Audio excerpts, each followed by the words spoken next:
오늘 살펴볼 하나님의 말씀은 마태복음 17장 베나산 위와 베나산 아래의 사건에 관한 말씀입니다. 오늘 또 마태복음 17장 말씀을 가지고 그 뜻을 풀어나갈 때에 주께서 지혜와 계시의 영을 부어주사 하나님 뜻과 복음 진리를 밝히 깨닫게 되는 귀한 시간이 되기를 간절히 축복합니다. 아멘.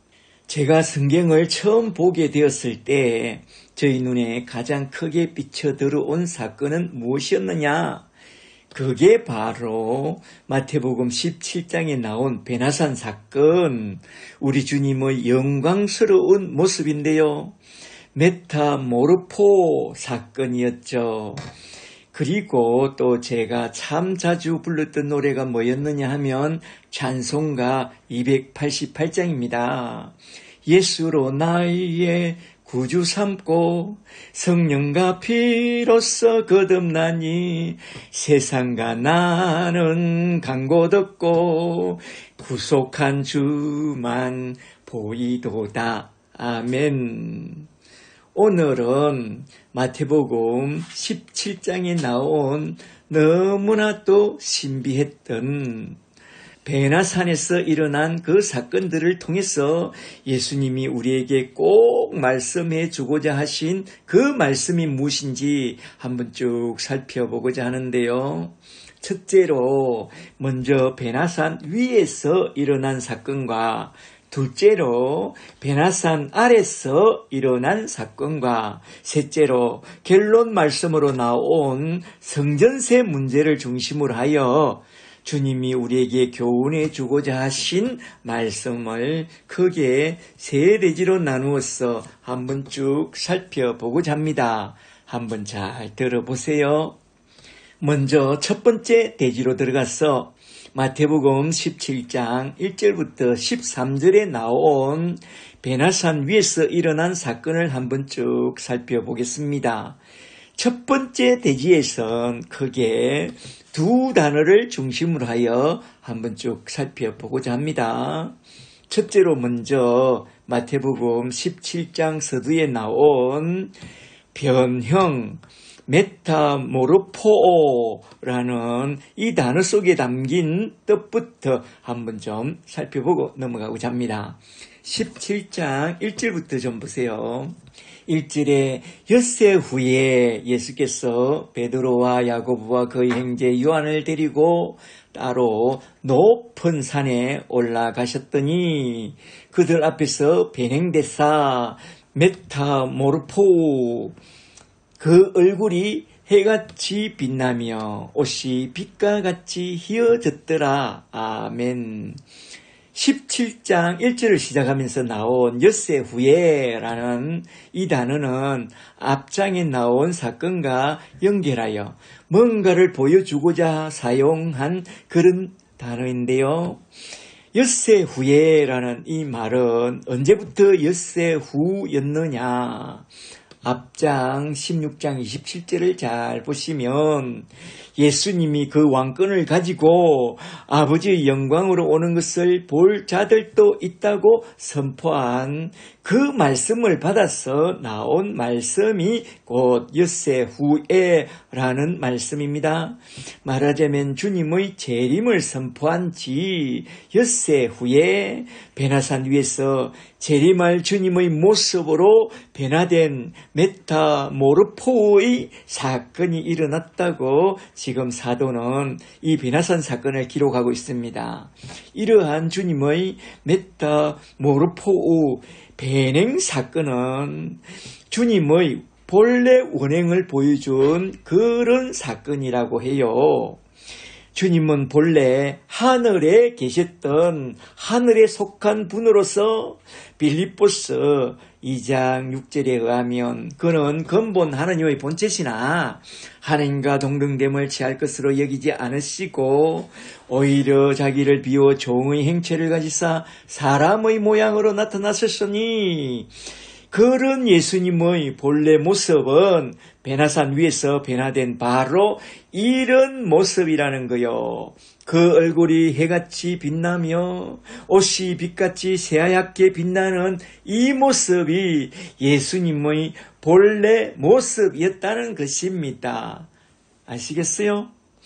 바울이 다메섹에서 예수님을 만났을 때 본 주님의 모습도 바로 이런 모습이었습니다.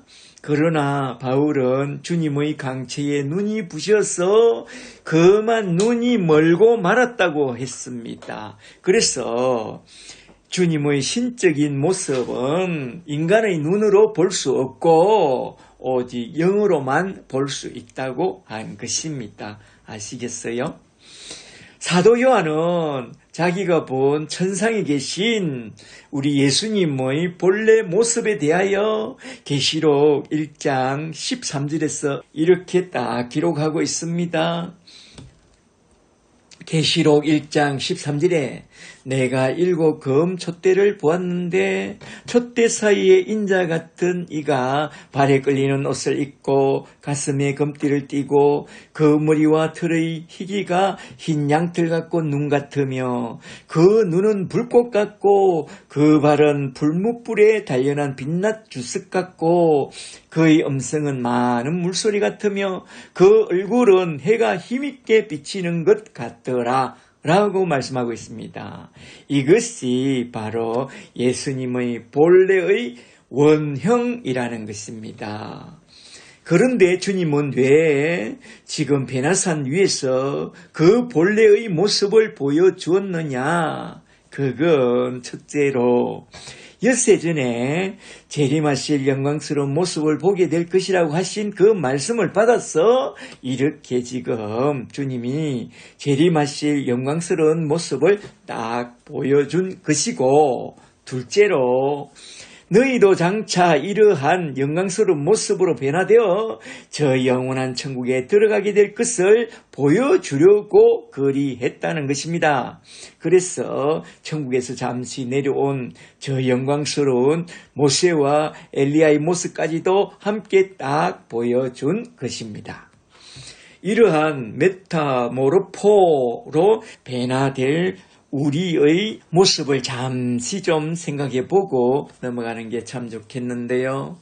우리의 변화에 대하여 사도 바울은 고린도후서 3장 18절에서 이렇게 말씀하고 있습니다. 고린도후서 3장 18절에 우리가 다 수군을 벗은 얼굴로 거울을 보는 것 같이 주의 영광을 보매 그와 같은 행상으로 변화하여 메타모르포 영광에서 영광에 이르리니 곧 주의 영으로 말미암으리라. 우리가 그렇게 딱 변화될 것입니다. 또 빌립보서 3장 20절에선 이렇게 말씀하고 있습니다. 빌립보서 3장 20절에 그러나 우리의 시민권은 하늘에 있는지라 거기로부터 구원하는 자 곧 주 예수 그리스도를 기다리노니 주는 만물을 자기에게 복종하게 하실 수 있는 그의 역사로 우리의 낮은 몸을 자기의 영광스러운 몸의 행체와 같이 변화시켜 주시리라. 메타모르포 이러한 모습으로 변화되어 저 영광의 나라에 들어가게 될 그 날을 바라보고 살라 이 말입니다.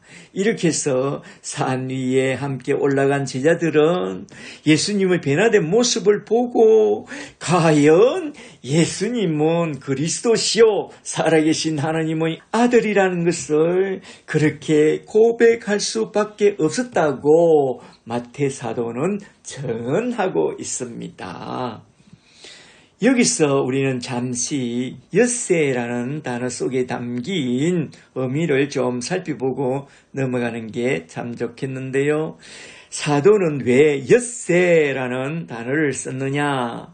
베나산 위의 사건과 베나산 아래의 사건은 과거에 모세 오경에서도 똑같은 사건이 있었다는 것을 상기시켜 주려고 이 단어를 사용했다는 것입니다. 잠시 출애굽기 24장 15절을 좀 보세요.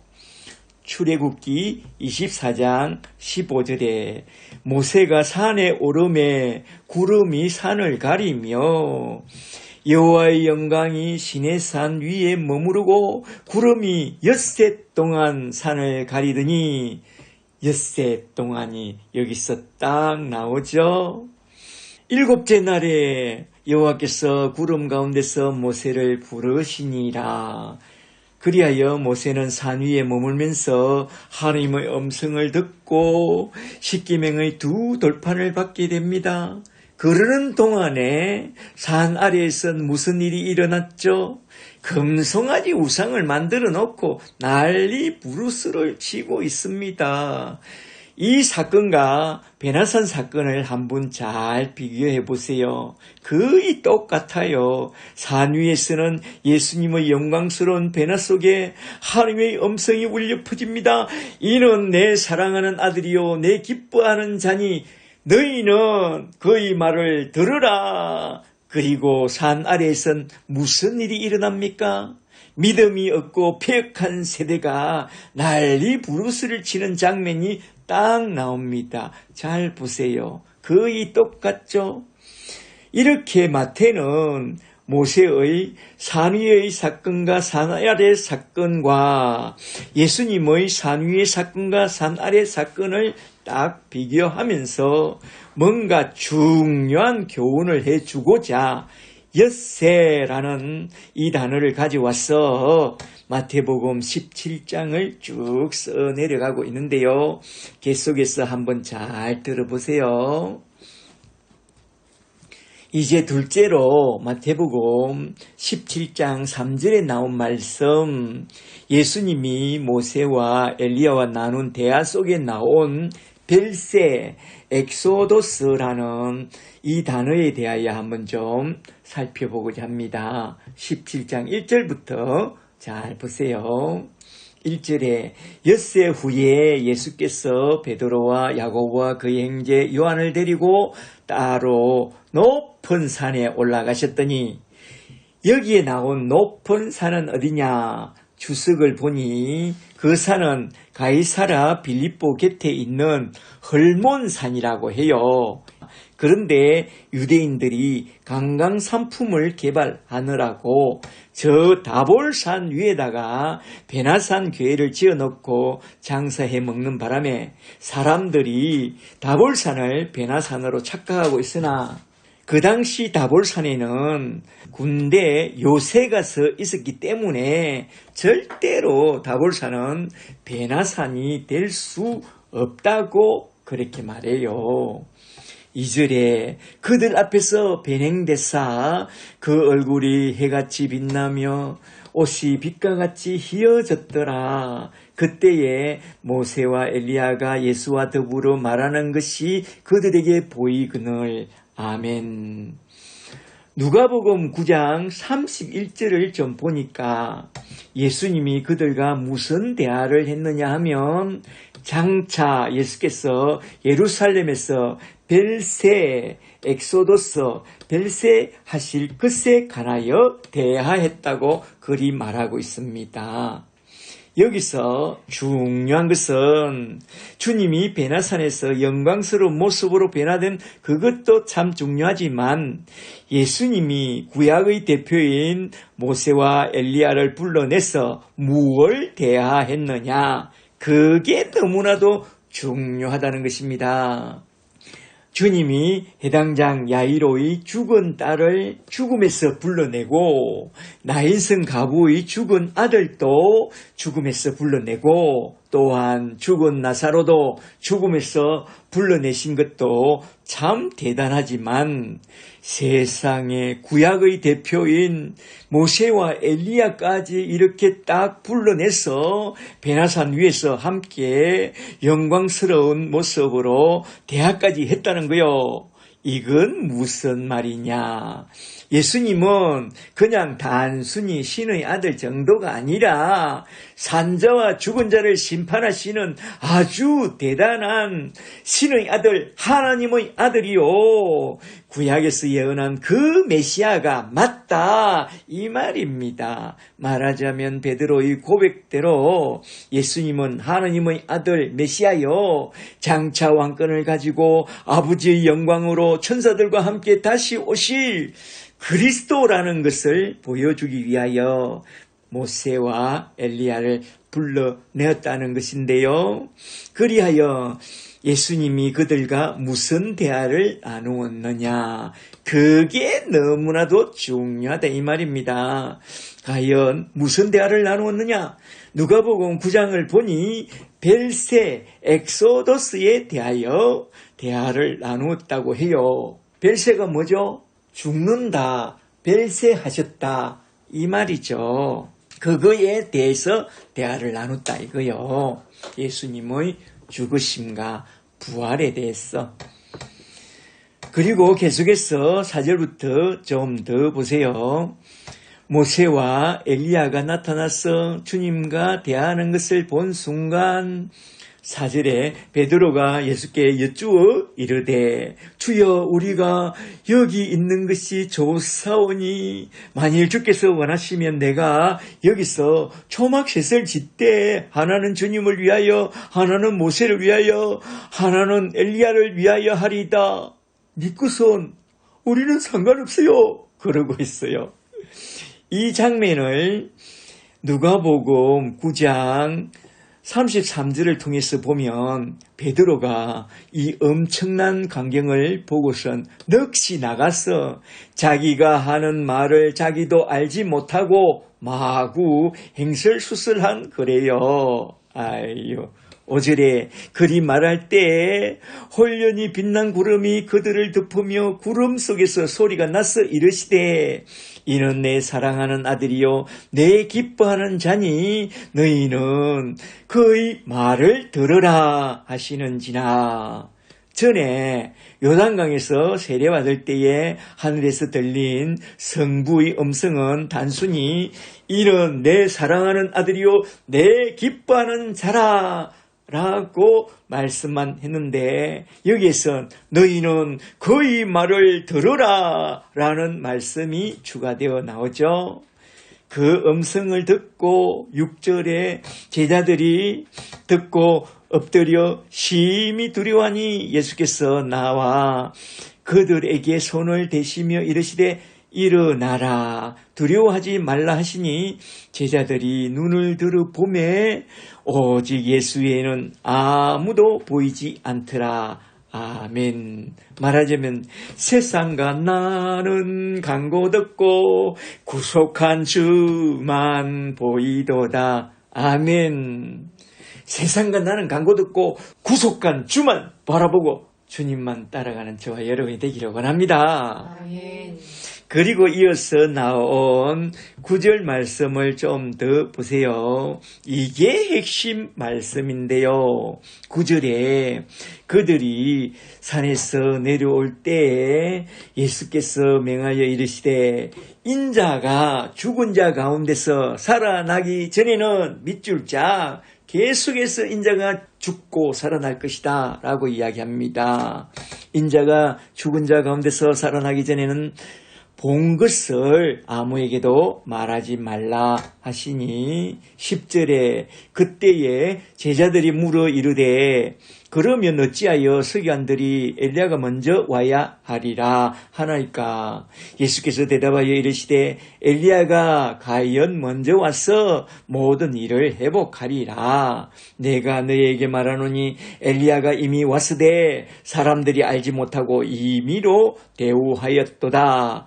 인자도 이와 같이 그들에게 고난을 받으리라 하시니 밑줄 자 인자도 이와 같이 그들에게 고난을 받으리라 하시니 이게 핵심 포인트라는 거죠.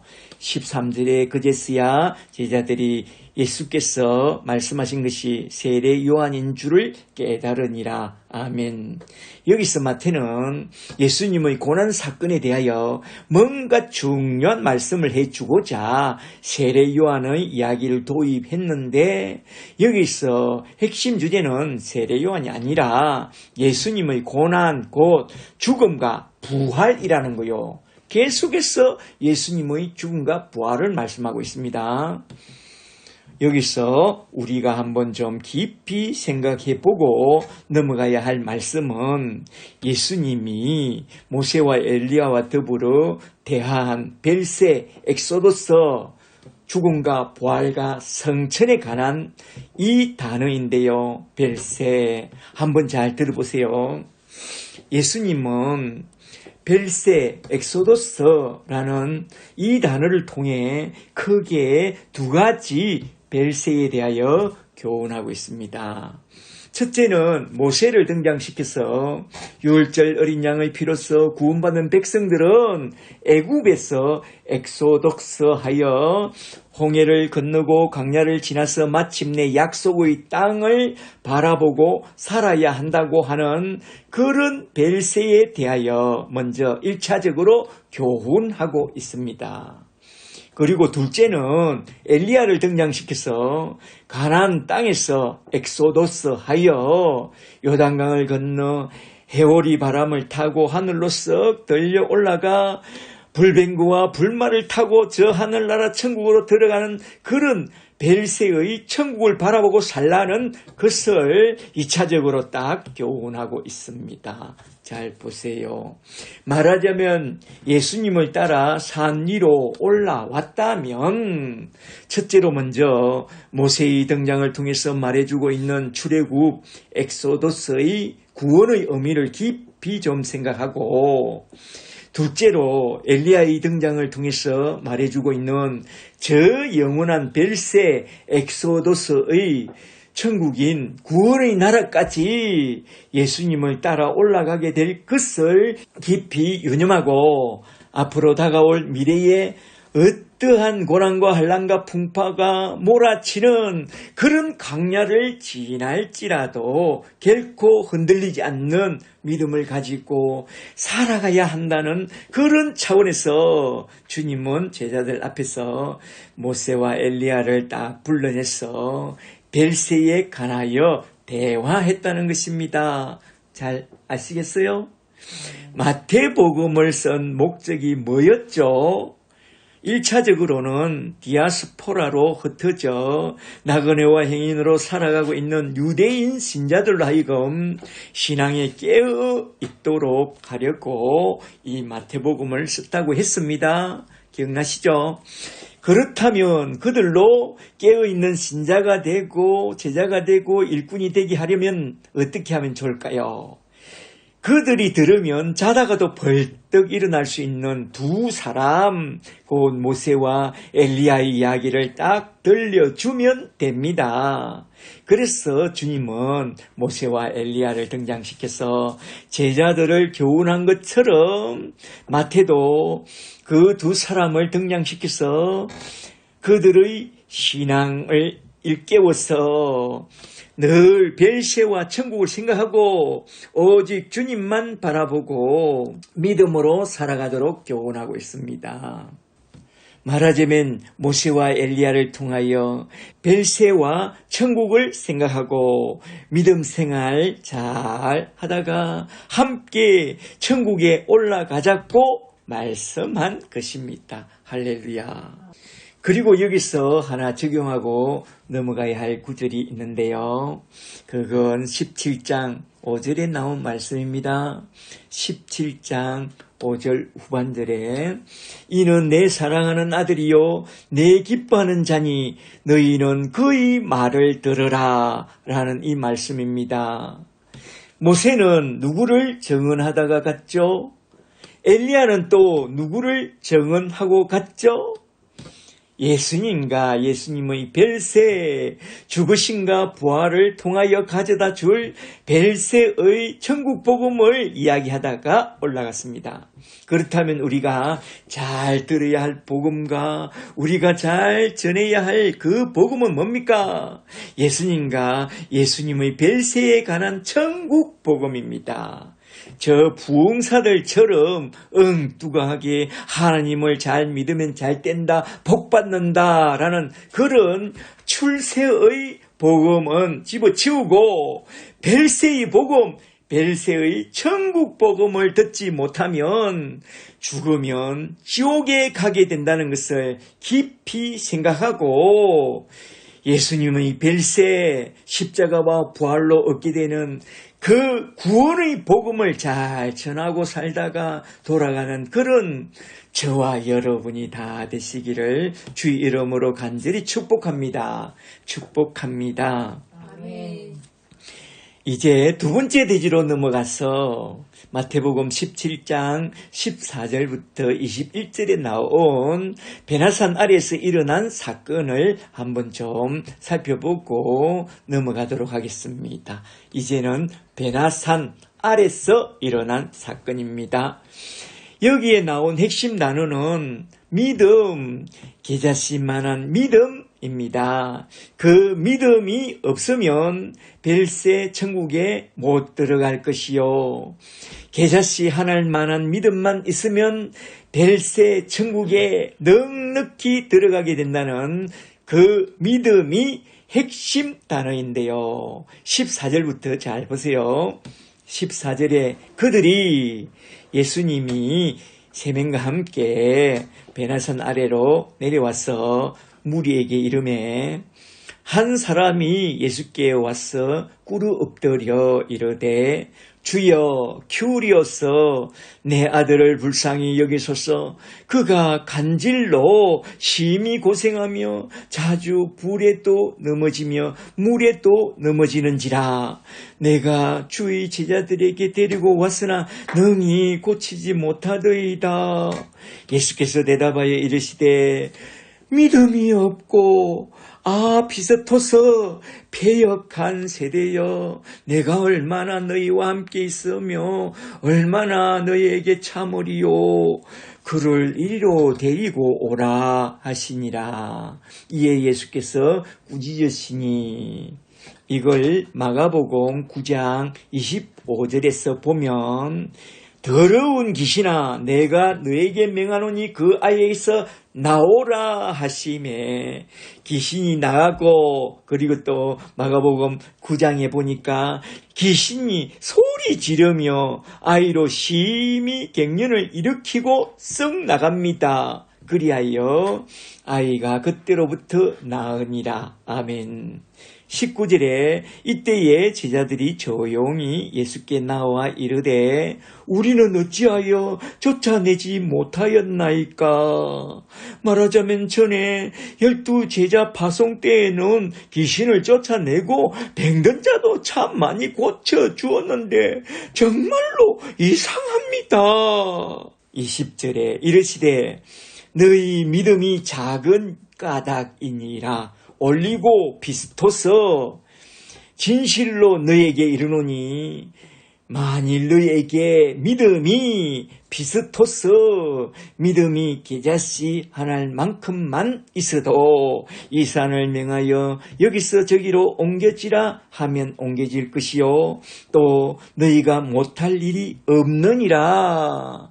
그런데 여기서 산이란 저 원수마귀 사탄이 가져오는 대상 같은 죄와 저주를 말씀하고 있다고 주석에서 말해요. 21절에 없음, 21절의 각주를 보니 어떤 사본에는 기도와 금식에는 이런 유가 나갈 수 없느니라 라고 나와 있지만 여기선 없음이라고 하는 이 말이 더 좋습니다. 여기서 우리가 주목해서 살펴봐야 할 핵심 단어는 믿음입니다. 믿음이 3번이나 나오죠. 17절에서 믿음이 없고 비스토스 믿음이 없고 패역한 세대여 하면서 믿음에 대하여 강력하게 지적합니다. 그리고 20절에서 믿음이 작은 까닭이라 올리고 피스토스라고 하면서 믿음에 대하여 다시 지적하죠. 그리고 20절 후반절에서 믿음이 피스토스, 믿음이 계자시 한 알만큼만 있다면 하면서 또 믿음을 지적합니다. 그러므로 여기서 우리는 예수님이 지적하신 믿음에 대하여 한번 좀 생각해 보고 넘어가야 하는데요. 믿음이란 무엇이냐? 벨세, 천국, 문을 통과하는 열쇠입니다. 그래서 믿음이 참 중요합니다. 많은 이들은 오늘 본문 말씀을 통해서 믿음과 기도와 금식은 마치 만능 열쇠처럼 말합니다. 그래서 항수 같은 믿음, 대문짝만한 믿음을 마구 부추기고 기도에는 이런 유가 나갈 수 없느니라 하면서 믿음으로 기도하면 다 이루어진다고 하는 그런 기도 만능주의를 부추깁니다. 믿음이란 뭡니까? 기도란 무엇이며 금식이란 무엇입니까? 자기의 소원과 욕심을 이루어내는 출세의 도구입니까? No, 아닙니다. 첫째로 믿음이란 자기를 부인하고 십자가를 지고 예수만 바라보고 천성을 향하여 척척 걸어가는 그것이 곧 믿음이요. 그것이 곧 믿음의 길입니다. 둘째로 기도란 뭡니까? 나는 할 수 없으니 오직 주님만 의지하고 주님만 바라봅니다 하는 신앙 고백입니다. 그리고 셋째로 금식이란 무엇입니까? 나를 십자가에 못 박고 오직 주님만 따라가겠다고 하는 그런 신앙 고백입니다. 믿음과 기도와 금식은 자기 소원과 욕심과 야망과 출세를 이루어내는 그런 도구가 아니다 이 말입니다.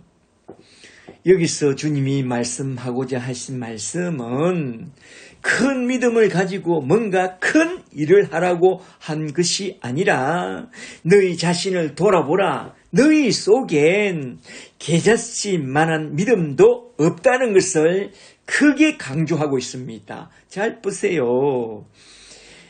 다른 복음서인 마가복음을 한번 쭉 읽어보면 주님의 제자들도 정말로 믿음이 참으로 없다고 그렇게 증언하고 있습니다. 서론에서 엿새후라는 단어를 통해서 산 위에서와 산 아래에서 일어난 사건을 시내산과 베나산을 한번 쭉 비교해서 좀 살펴봤는데요. 산 위에선 둘 다 하나님의 영광이 가득했습니다. 그러나 산 아래에선 무슨 일이 일어났느냐? 금송아지를 만들어 놓고 믿음이 없고 패역한 짓을 저지르고 있었습니다.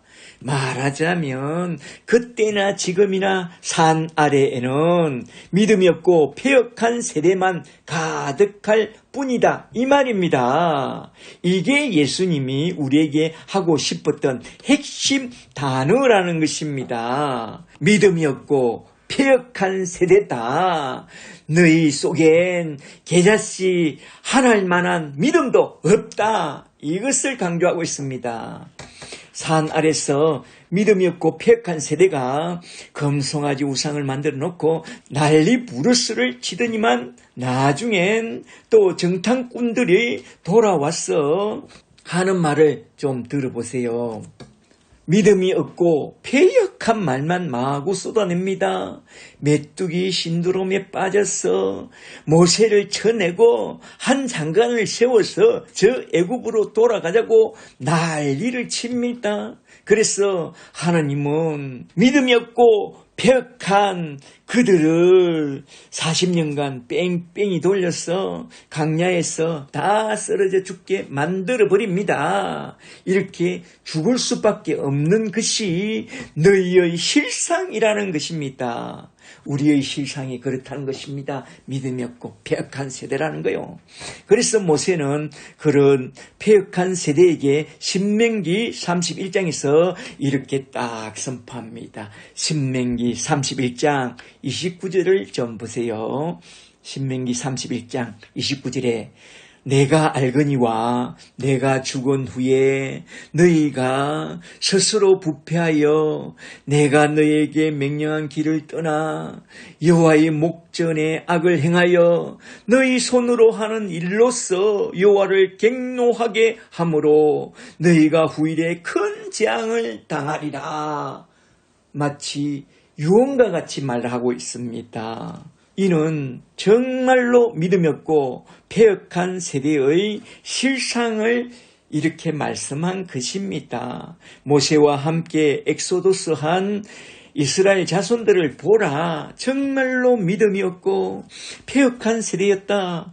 애굽에서 10가지 재앙을 보았으면서 홍해 앞에서 원망했고 그 놀라운 홍해를 경험하고도 강야에서도 또한 요단강을 건너 저 약속의 땅에 들어가서도 정말로 믿음이 없고 패역한 세대들이었다 이 말입니다.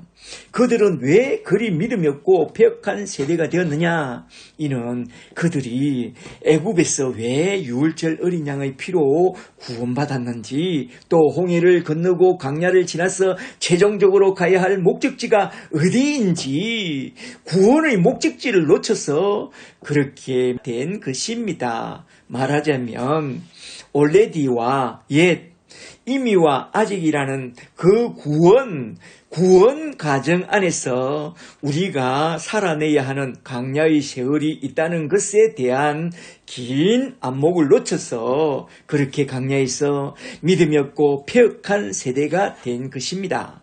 그렇다면 우리는 그들과 좀 다르냐? No. 그들이나 우리나 다 믿음이 없고 참 패역한 세대들이라는 것입니다. 그걸 한마디로 딱 말해준 성경 말씀이 마태복음 17장 17절 말씀이죠.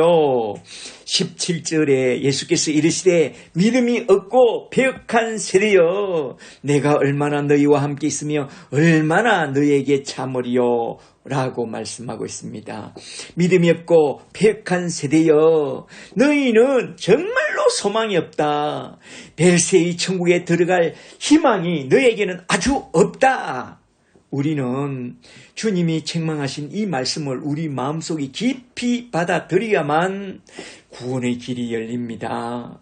믿음이 없고 패역한 세대란 아담의 타락으로부터 시작되었고, 노아 때에도 모세 때에도 예수님 때에도 지금도 마찬가지로 모든 아담의 군상들에게 심판의 경고로서 선포된 말씀입니다.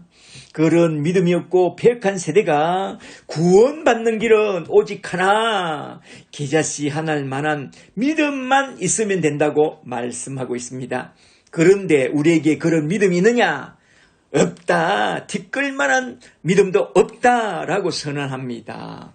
그러니까 우리가 어떻게 저 벨세의 천국으로 들어가는 그 구원을 얻겠느냐 이 말입니다. 그러나 길이 있으니 예수님이 택한 자기 백성들의 모든 죄를 짊어지고 십자가 위에서 죽으시고 무덤 속에 모든 죄를 다 장사 지내버리시고 부활하심으로써 택한 자기 백성의 모든 죄를 다 사해 주었다고 선포한 후에 부활성천하사 성부 하나님으로부터 받은 성령을 보내주실 때에 그 성령과 함께 믿음을 선물로 받게 되면 계자씨 하나일 만한 믿음이 성령과 함께 우리 속에 쑥 들어오사 하나님의 은혜로 말미암아 믿음이 없고 패역한 세대에서 구원을 받게 된다 이 말입니다. 복음과 그리고 성령을 받으라 이 말입니다. 할렐루야. 성령을 받아야 됩니다. 성령을 받을 때에 성령과 함께 믿음이 선물로 우리 속에 쑥 들어오는 것입니다. 할렐루야. 그래서 두 번째 대지의 결론 말씀으로 나온 것이 바로 17장 22절인데요. 이게 17장의 핵심 말씀이죠. 17장 22절을 잘 보세요. 22절에 갈릴리에 모일 때에 예수께서 제자들에게 이르시되 인자가 장차 사람들의 손에 넘겨져서 죽임을 당하고 제3일에 다시 살아나리라 하시니 제자들이 매우 근심하더라. 아멘. 마태는 지금 믿음이 없고 패역한 세대에게 너희는 겨자씨 하나일 만한 믿음도 없다는 것을 선포한 후에 이 말씀을 딱 붙여서 그 믿음은 어떻게 얻게 되는지 그걸 딱 설명하고 있습니다. 너희는 믿음이 없고 타락한 아담의 군상들이다. 내가 너희들을 아무리 가르쳐 주어도 겨자씨 하나일 만한 믿음이 너희 속에 생기지 않는다. 그러니까 너희는 길도 없고 답도 없다. 너희에게 믿음을 불어넣어주는 길은 오직 하나, 길이요 진리요 생명의 근원인 내가 죽고 부활하고 성천하여 나의 영과 함께 믿음을 너희 속에 부어주는 그 길밖에 다른 길은 없다. 그러므로 나의 십자가를 통하여 제3부터 받고 나의 성령을 통해서 거듭나게 될 때 성령과 함께 들어오는 믿음의 선물을 받게 된다면 너희 속에 겨자씨 하나일 만한 믿음을 받게 된다. 내가 떠나고 나의 성령이 내려와서 너희 속에 쑥 들어가게 될 때 너희가 참된 믿음을 선물로 받게 되고 또한 믿음 안에서 구원의 선물까지 받게 된다 이 말입니다. 그러므로 내가 죽임당하고 3일 만에 부활하고 성천하여 아버지께 성령을 받아서 너희에게 성령을 내려줄 테니 너희는 성령을 받아야 된다 이 말입니다.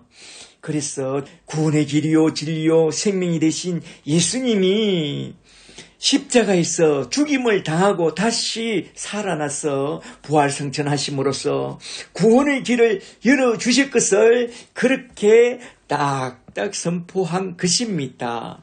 잘 아시겠어요? 겨자씨 하나일 만한 믿음만 있으면 이 산을 들어 저 바다에 던지는 그런 기적 같은 일을 할 수 있다는 그런 말이 아닙니다.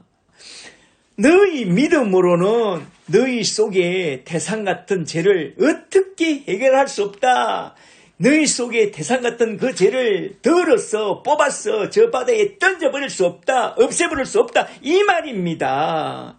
그러므로 내가 태산 같은 너희 죄를 다 짊어지고 십자가에서 죽고 무덤 속에 너희 죄를 다 장사 지내버린 후에 내가 부활 성천에서 나의 영 성령을 보내줄 때 그리하여 너희가 성령을 받게 될 때에 너희 안에 겨자씨 하나일 만한 믿음이 들어와서 너희 안에 있는 태산 같은 죄가 다 뽑혀서 저 죽음의 바다에 던져지고 너희는 구원의 나라로 들어가게 된다 이 말입니다. 할렐루야. 마태복음 17장 22절 말씀은 바로 그러한 구원에 대한 진리를 선포한 말씀입니다. 내가 죽고 다시 살아나서 부활성천하여 성령을 보내줄 때에 성령을 받을 때 너희가 믿음을 받게 되고 그 믿음으로 너희가 구원을 받게 된다. 이 말입니다. 잘 아시겠어요? 그런 후에 이어서 나온 말씀이 무엇이냐? 이것만 좀 살펴보고 딱 마치도록 하겠는데요. 이제 세 번째 대지로 넘어가서 마태복음 17장 24절부터 27절에 나온 성전세에 대한 이야기를 한번 좀 살펴보고 딱 마치고자 합니다.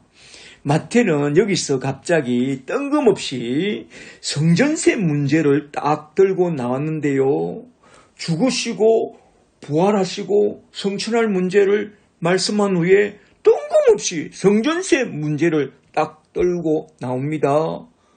이건 무슨 말씀이냐? 이건 마태복음 17장의 결론으로 들고 나온 그런 말씀이라는 것입니다. 잘 보세요. 17장 24절부터 한번 잘 보세요. 24절에 가브나움에 이르니 반세기를 받은 자들이, 말하자면 반세기의 성전세를 받는 자들이 베드로에게 나와 이르되 너희 선생은 반세기를 내지 아니하느냐? 이르되 내신다 하고 집에 들어가니 예수께서 먼저 베드로의 마음을 잘 아시고 베드로에게 말씀합니다. 25절에 후반절에 시몬아 너희 생각은 어떠하냐? 세상 임금들이 누구에게 관세와 국세를 받느냐? 자기 아들에게냐? 타인에게냐? 타인에게니이다. 예수께서 이르시되 그렇다면 아들들은 세를 면하리라. 그지? 내가 하나님의 아들이니 나는 성전세를 낼 필요가 없다. 그지? 27절에 그러나 우리가 그들이 실족하지 않도록 성전세를 내어야 하겠으니 너가 바다에 가서 낚시를 던져 먼저 잡은 고기를 가져다가 입을 열면 돈 1세겔을 얻을 것이니 가져다가 나와 너를 위하여 주라 하시니라. 여기서 우리가 꼭 기억해 두어야 할 단어는 반세겔의 성전세입니다. 잘 기억해 두세요. 지금 이스라엘에 가면 이 물고기 요리가 유명하대요. 이 물고기의 이름이 이크두스일까요? 베드로 피시라고 한답니다. 이 물고기는 자기 입안에 새끼 물고기를 보호하는 그런 물고기래요. 저기 나타났다. 그러면 입을 딱 벌리면 새끼들이 손살같이 그 입 안으로 사사삭 들어오고 어미는 그 입을 딱 닫고 새끼 물고기들을 보호하는 그런 물고기랍니다. 그리하여 나중에 이 새끼들이 다 자라서 어미를 떠나가면 그땐 입안이 어떻겠어요? 허전해서 강바닥에 반짝거리는 돌이나 은전을 입안에 딱 물고 다닌답니다. 그래서 베드로가 잡게 된 그 물고기가 은전 1세겔을 물고 있었다는 거요. 전지전능하신 주님이 그걸 다 아시고 베드로가 낚시할 때에 리모컨으로 딱 조정해가지고 베드로의 낚시에 딱 걸리라 하니까 딱 걸려서 잡혔다는 거요. 어떤 목사님의 글에 이 말이 나와서 한번 좀 인용해 봤습니다. 그리고 여기서 반세겔은 주석을 보니 헬라의 2 드라크마, 로마의 2 데나니온으로서 품꾼의 이틀 정도의 품삯이라고 해요. 오늘날 하루 품삯이 10만 원 정도라면 반세겔은 20만 원 정도가 된다는 거죠. 이러한 반세겔의 성전세는 출애굽기 30장 12절에 딱 나오는데요. 한번 좀 살펴보고 넘어가도록 할까요? 출애굽기 30장 12절을 좀 보세요. 출애굽기 30장 12절에 너가 이스라엘 자손의 수요를 조사할 때에 조사받은 각 사람은 그들을 계수할 때에 자기 생명의 속전을 카파르 여호와께 드릴지니 무려 계수 중에 드는 남자마다 성소의 세겔로 반세겔을 낼지니 곧 20살 이상 된 남자는 자기 생명을 속하기 카파르 속하기 위하여 여호와께 드릴지니 너는 이스라엘 자손에게 속전을 카파르 다 동일한 단어를 쓰더라고요. 속전을 취하여 해막 봉사에 쓰라. 이것이 여호와 앞에서 이스라엘 자손의 기념이 되어서 너희의 생명을 대속하리라. 카파르 대속도 속전도 이 단어가 다 카파르라는 단어를 쓰고 있습니다. 카파르라는 뜻은 죄를 덮다. 법계 위에 속죄소가 있는데 그 속죄소에 피를 일부분 뿌리면 죄를 덮는다 라는 뜻이죠. 그게 카파르입니다. 여기서 성전세 반세겔은 생명의 속전, 카파르, 죄를 덮는 것으로서 생명을 속하기 위하여 20세 이상의 남자는 빈부 구별 없이 1년에 한 차례씩 내는 그런 성전세라고 해요. 잘 보시면 이건 남자만 냅니다. 그죠? 그렇다면 여자는 남자에게 묻혀서 가는 그런 생명의 속전인데요.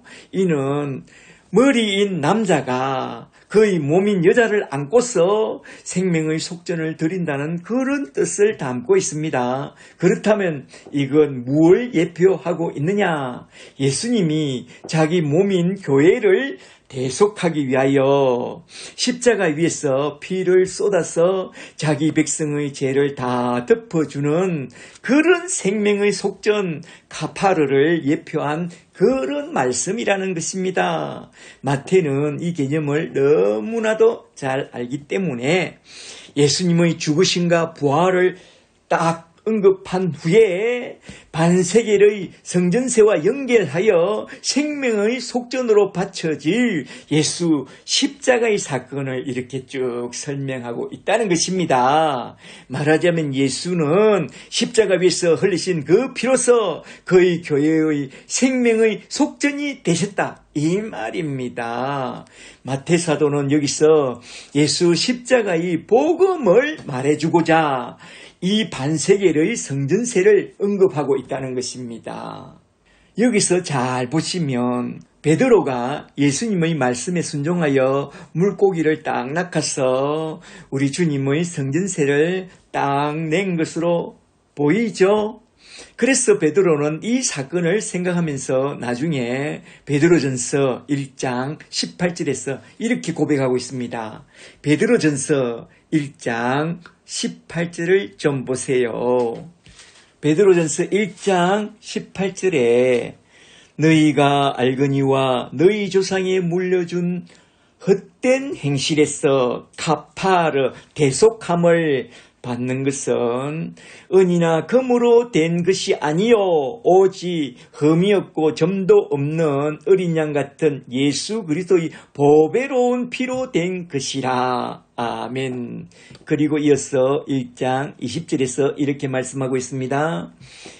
1장 20절에 예수는 장세전부터 미리 알리신 바 되신이나 말세에 너희를 위하여 나타나신 바 되셨으니 너희는 그를 죽은 자 가운데서 살리시고 영광을 주신 우리 하나님을 그리스도로 말미암아 믿는 자들이니 너희 믿음과 소망을 굳게 하라. 아멘. 그리고 베드로후서 1장 10절에서 이렇게 딱 선포하고 있습니다. 베드로후서 1장 10절에 그러므로 형제들아 더욱 힘써 너희 부르심과 택하심을 굳게 하라. 너희가 이것을 행한 적 언제든지 실족하지 아니하리니 이같이 하면 우리 주 구주 예수 그리스도의 영원한 나라에 넉넉히 들어감을 너에게 주시리라. 아멘. 이렇게 믿음의 결국은 영혼 구원에 있다고 그리 말씀하고 있습니다. 그죠? 오늘 본문에서 마태 사도가 반세겔의 성전세인 생명의 속전을 꺼내든 것은 베드로 사도와 똑같은 생각을 갖고 우리에게 교훈한 그런 말씀인 줄 저는 믿습니다.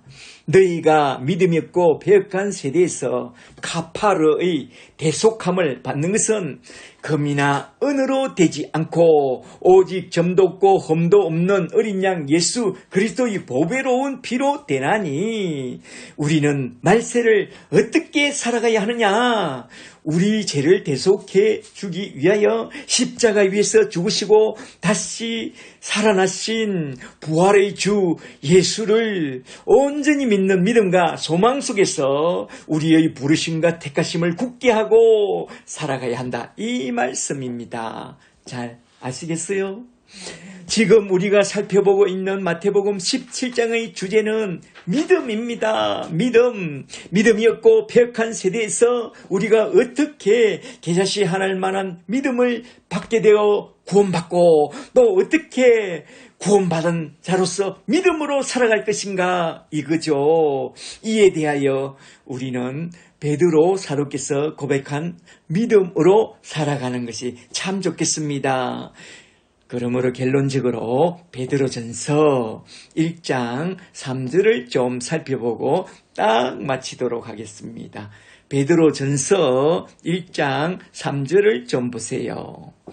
베드로전서 1장 3절에 우리 주 예수 그리스도의 아버지 하나님을 찬송하리로다. 그의 많으신 긍휼대로 예수 그리스도를 죽은 자 가운데서 부활하게 하심으로 말미암아 우리를 거듭나게 하사 산 소망이 있게 하시며 천국 소망이 있게 하시며 썩지 않고 더럽지 않고 쇠하지 않는 천국 유업을 있게 하셨나니 곧 너희를 위하여 하늘에 간직하신 것이라. 너희는 말세에 나타내기로 예비한 구원을 얻기 위하여 믿음으로 말미암아 하나님의 능력으로 보호하심을 받았느니라.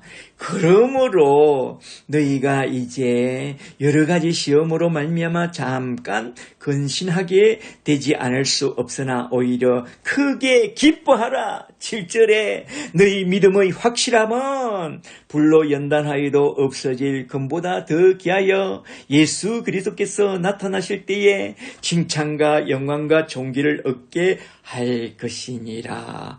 너희가 예수를 보지 못하였으나 믿고 사랑하는도다.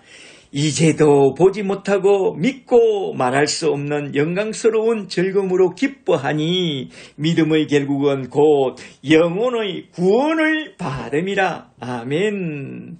이렇게 우리 영혼의 구원을 향하여 벨세의 천국의 소망을 갖고 믿음의 주요 우리를 온전케 하시는 이인 주 예수 그리스도를 항상 바라보고 주 예수를 죽은 자 가운데서 다시 살리신 우리 하나님이 예수와 함께 우리도 다시 살리사 그 보좌 앞에 영원히 서게 하실 줄을 믿고 남은 세상을 계자시 하나할 만한 믿음을 갖고 살며 다른 이들에게도 계자시 하나할 만한 믿음을 갖도록 그리하여 벨세의 천국에 들어갈 수 있는 그 천국 복음으로 도와주면서 살아가는 그런 예수의 사람들이 다 되시기를 주의 이름으로 간절히 축복합니다.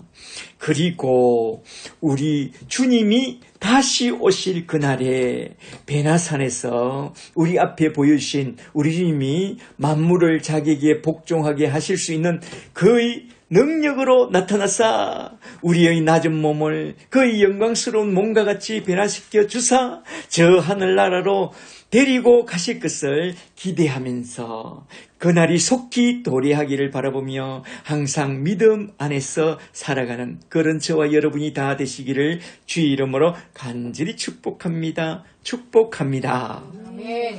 오늘은 이렇게 마태복음 17장에 나온 말씀을 크게 세 대지로 나누어서 한번 쭉 살펴봤습니다. 첫째로 베나산 위에서 변행대사 모세와 엘리야와 함께 대한 벨세에 대하여 한번 쭉 살펴보았고, 둘째로 베나산 아래서 믿음이 없고 폐역한 세대에게 주실 소망의 메시지는 벨세의 천국으로 들어가는 길이요 진리신 예수 십자가와 부활의 복음밖에 없다는 것을 한번 쭉 살펴봤습니다. 그리고 셋째로 예수님이 바친 반세계의 성전세 속에 담겨있는 생명의 속전과 대속의 복음까지 한번 쭉 살펴봤습니다. 오늘도 이렇게 예수님의 십자가와 부활 속에 담아놓은 참된 복음 진리에 대하여 한번 쭉 살펴봤는데요. 이걸 하나하나 잘 기억해 두시고 오늘도 내일도 주 예수 십자가의 은총 아래서 십자가의 복음을 든든히 붙잡고 살아가는 그런 온전한 믿음의 사람들이 다 되시기를 주의 이름으로 간절히 축복합니다. 축복합니다. 할렐루야. 할렐루야.